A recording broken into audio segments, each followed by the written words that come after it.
Before my first client, I honestly thought freelancing wasn't for me. Akala ko talaga walang kukuha sa akin. Kasi every time na nag-a-apply ako, parang walang nangyayari. No replies, no interviews, minsan sin lang, minsan ghosted. And honestly, ang hirap nun emotionally. Especially kapag ginagawa mo naman ang best mo. I remember refreshing Upwork consistently before. Parang every notification, umaasa ako na, baka ito na. Pero madalas, wala. Tapos habang tumatagal, mas lumalaki ang self-doubt ko. Iniisip ko, baka hindi talaga to para sa akin. Baka hindi talaga ako magaling. Baka kulang ang credential ko. Baka kailangan ng CPA. Baka hindi to para sa akin. And ang totoo, minsan gusto ko na lang talagang tumigil. Hindi dahil tamad ako. Napagod lang ako emotionally. Kasi mahirap mag-effort habang walang result. At that time, sobrang kino-compare ko ang sarili ko sa iba. May nakikita akong successful freelancer tapos naiisip ko, ang layo ko pa. Minsan, iniisip ko, masyado lang ba akong ambitious? Corporate employee lang naman ako before. Wala akong connections, hindi ako CPA, hindi rin ako naturally confident na tao. Actually, takot ako madalas, takot akong magkamali, takot akong ma-reject, takot akong mapahiya. Pero kahit takot ako, may part sa akin na ayaw ko nang bumalik sa dati kong sitwasyon financially. Kaya kahit uncertain,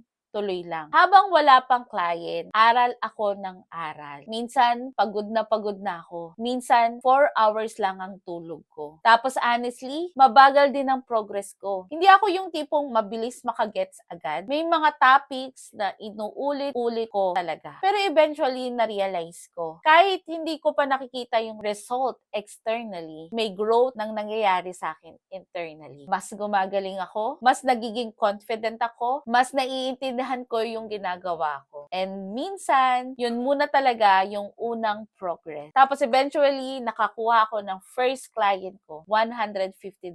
And honestly, hindi ako nag-celebrate ng bongga. Parang mas naiyak pa nga ako sa relief. Alam mo kung bakit?